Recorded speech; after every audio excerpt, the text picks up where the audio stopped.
अब मैं 3-4 नाम महिला के दे सकते हैं जो एमपी बने हैं, वो जाकर सोना पड़ा उनको, उनके साथ, मोदी के साथ, उनके साथ। बिहार में जब भी चुनाव आते हैं, दो बड़ी पार्टियां जदयू और भाजपा हर मंच से एक लाइन को दोहराती हुई नजर आती है, बेटी बचाओ बेटी पढ़ाओ। लेकिन इस वक्त जो सहरसा से खबर सामने आ रही है मुख्यमंत्री नीतीश कुमार के करीबी जदयू नेता ओवैसी करनी के बारे में, ये बात जानने के बाद, ये कहानी सुनने के बाद हम और आप सभी सोचने पर मजबूर हो जाएंगे कि क्या सच में हमने अपने मताधिकारों का प्रयोग सोच समझ कर लिया है? क्या हमने एक सही पार्टी को बिहार का भविष्य सौंपा है? क्या इस पार्टी के हाथ में सही में बिहार की बेटियां सुरक्षित हैं? या क्या कहीं हमने अपने ही बेटियों के लिए मुश्किलों का गड्ढा तो नहीं खोद दिया जदयू और भाजपा की पार्टी को चुनकर? नमस्कार दोस्तों, मैं हूं शालिनी सिंह और आप देख रहे हैं क्यूरियस शालिनी का एपिसोड नंबर 3। सहरसा से बीते दिनों एक ऐसी खबर सामने आई जिसने सभी को झकझोर कर रख दिया। एक नेता है जदयू के जिनका नाम है ओवैसी करनी और उन्हें मुन्ना मुखिया के नाम से भी जाना जाता है। सहरसा के रहने वाले हैं और उन्होंने बिहार से लेकर असम तक अपना एक कारोबार फैला रखा है। लेकिन आपको जानकर बड़ी हैरानी होगी कि ये कारोबार कोई कंपनी, स्टार्टअप, बिजनेस या फिर किसी मीडिया चैनल का नहीं है, बल्कि छोटी छोटी बच्चियों का कारोबार कर रहे हैं। बिहार की गरीब घरों की लड़कियों को उठाकर लेकर जाते हैं असम में, फार्म हाउस में नेताओं को सौंपते हैं। लड़कियों के साथ वहां पर गलत व्यवहार किया जाता है। छोटी छोटी बच्चियां किसी को कुछ बता भी नहीं पाती हैं, क्योंकि उन्हें उन्हीं के घरों से खरीद कर या फिर उनके माता पिता को बच्चियों को नौकरी दिलवाएंगे, ऐसा झांसा देकर भेजा जाता है।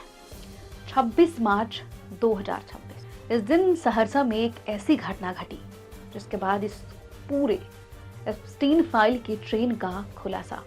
26 मार्च को सहरसा की एक मां को यह पता चला कि पिछले कई दिनों से जो व्यक्ति उन्हें यह झांसा दे रहा है कि उनकी बेटी को जॉब दिलाएगा, उस बेटी को जो महज 14 साल की, उसकी बेटी को जॉब दिलाएगा और बाहर असम में ले जाकर उसे काम दिलवाएगा। 28 मार्च को वो व्यक्ति उस मां से उसकी बच्ची को लेने के लिए पहुंचता है।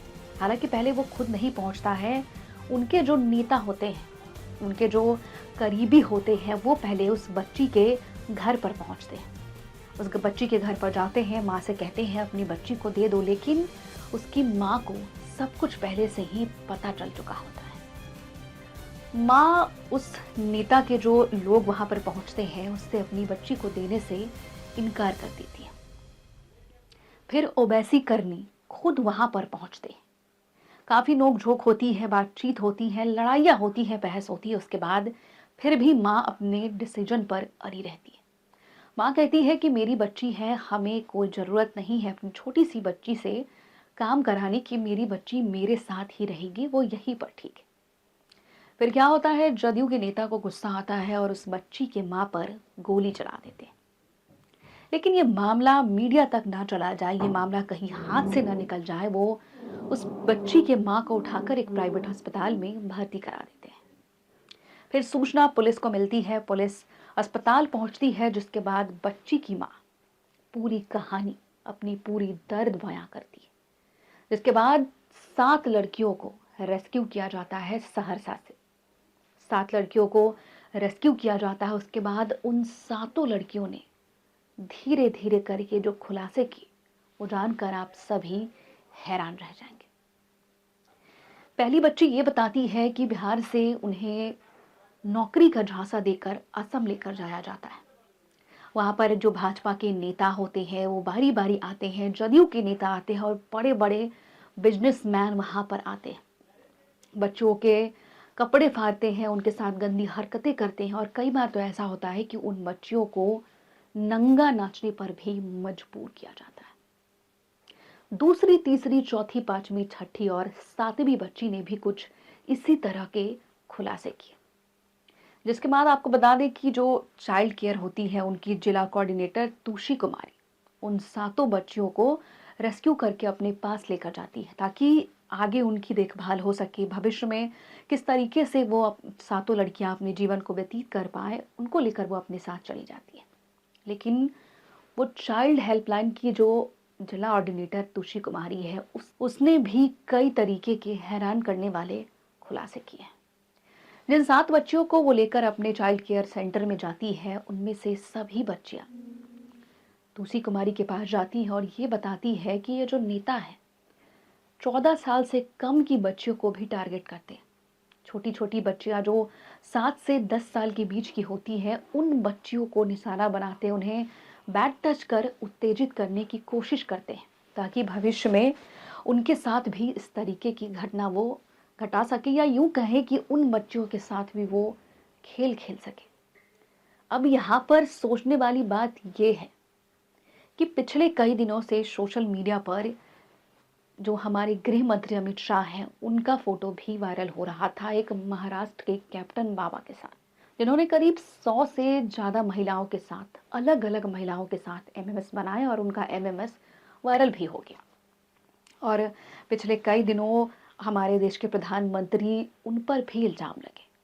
उन्हीं के राज्यसभा के मेंबर जो है सुब्रमण्यम स्वामी ने उनको लेकर भी खुलासे किए कि वो मंत्री पद ऑफर करते हैं महिलाओं को और उसके बदले वो महिलाओं का शोषण करते हैं, महिलाओं का फायदा उठाते हैं। तो वो जाते हैं। अब मैं 3-4 नाम महिला के दे सकते हैं जो एमपी बने हैं, वो जाकर सोना पड़ा उनको, उनके साथ, मोदी के साथ, उनके साथ। यानी कि जो लोग हमारे लिए, या यूं कहें कि जिन लोगों को हमने अपने मताधिकार का उपयोग करते हुए सत्ता में बिठाया, जिन लोगों को हमने इतनी आज़ादी दी, ये सोचा हमने, उम्मीद जताया कि वो हमारे लिए, वो बिहार के लिए एक सुरक्षित माहौल बनाएंगे, बिहार की बेटियों के लिए सुरक्षित माहौल बनाएंगे। लेकिन अब यहाँ पर सवाल उठ रहा है कि क्या जब मुख्यमंत्री नीतीश कुमार के करीबी लोग, जिनके साथ नीतीश कुमार का फोटो भी है, जब उन्हीं के नेता, उन्हीं के लोग जब बच्चियों के साथ इस तरह की घटना को अंजाम देंगे, इस तरह के कामों को अंजाम देंगे, तो क्या बिहार में बेटियां सच में सुरक्षित हैं? वो कहावत है ना, 2 भाई दोनों के दोनों तबाही। 2 भाई में आप देश के प्रधानमंत्री नरेंद्र मोदी और गृह मंत्री अमित शाह को ले सकते हैं, या फिर जदयू और भाजपा को भी इन दोनों भाई में आप शामिल कर सकते हैं। लेकिन ये वही दोनों भाई हैं जो चुनाव के दौरान हर मंच से बेटियों को लेकर बातें करते हैं, दावे करते हैं। महिला जो उनकी कैडर वोटर है, उनसे वोट लेने के लिए झूठे झूठे वादे करते हैं, लेकिन वाकई में बेटियां बिहार में अब सुरक्षित नहीं है, क्योंकि जिनको हमने सत्ता पर बिठाया है, जिनको हमने सुरक्षा का ठेका दिया है, वही अब हमारी बेटियों के साथ खिलवाड़ कर रहे हैं, बेटियों के साथ गलत व्यवहार कर रहे हैं। उन्हें यहाँ से असम के अलावा पूरे देश के अलग अलग राज्यों में सप्लाई किया जा रहा है। तो यहाँ पर अब सोचने वाली बात है कि बिहार में जिस तरीके से बच्चों पर अपराध बढ़ रहे हैं, दुष्कर्म की घटनाएं बढ़ रही है, जब देश के जो हमारे बड़े बड़े नेता हैं, जिनको हमने जिम्मेदारी सौंपी है, वही जब इन मामलों में संलिप्त है, तो आखिर हम कैसे उम्मीद कर सकते हैं कि बिहार की उन बच्चियों को इंसाफ मिलेगा जिनके साथ वाकई दुष्कर्म जैसी घटना घटी है। इस पूरे घटनाक्रम को जानने के बाद एक बार आपको और हम सभी को ये सोचने की जरूरत है कि क्या सच में हमने अपने मताधिकार का प्रयोग सही मायने में सही पार्टी और सही नेताओं पर लगाया है? हमें लिखकर जरूर बताएं।